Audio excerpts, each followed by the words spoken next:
Perang antara Kesultanan Banten dan VOC merupakan salah satu peristiwa penting dalam sejarah Nusantara yang mencerminkan konflik antara kekuatan lokal dan kolonial pada abad ke-17.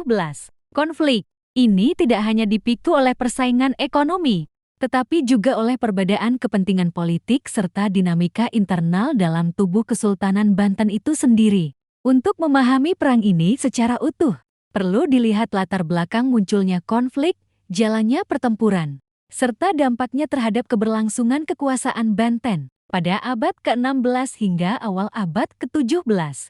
Kesultanan Banten berkembang menjadi salah satu pusat perdagangan terbesar di Asia Tenggara. Letaknya yang strategis di sekitar Selat Sunda menjadikan Banten sebagai jalur penting perdagangan internasional. Komoditas utama yang diperdagangkan adalah lada yang memiliki nilai tinggi di pasar global. Keberhasilan ekonomi ini menjadikan Banten sebagai kekuatan maritim yang disegani. Di sisi lain, VOC yang didirikan pada tahun 1602 memiliki tujuan utama untuk menguasai perdagangan rempah-rempah di Nusantara. VOC tidak hanya bertindak sebagai perusahaan dagang, tetapi juga sebagai kekuatan politik dan militer yang berusaha mengendalikan wilayah-wilayah strategis.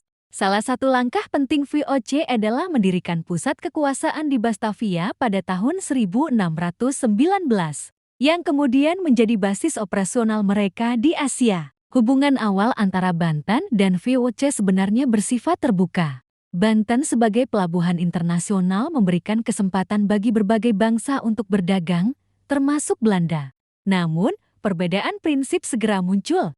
Banten menganut sistem perdagangan bebas, sedangkan VOC berusaha menerapkan monopoli.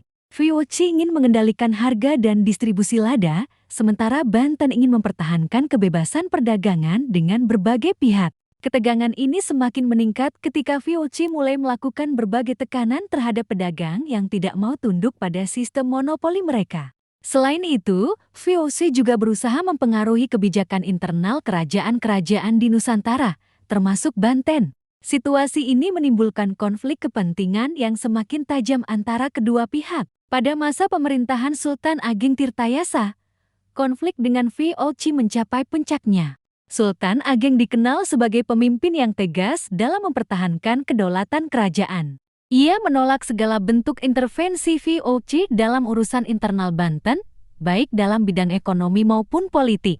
Di bawah kepemimpinannya, Banten berusaha memperkuat posisi dengan menjalin hubungan dengan berbagai kekuatan asing lain, termasuk Inggris dan bangsa-bangsa Asia.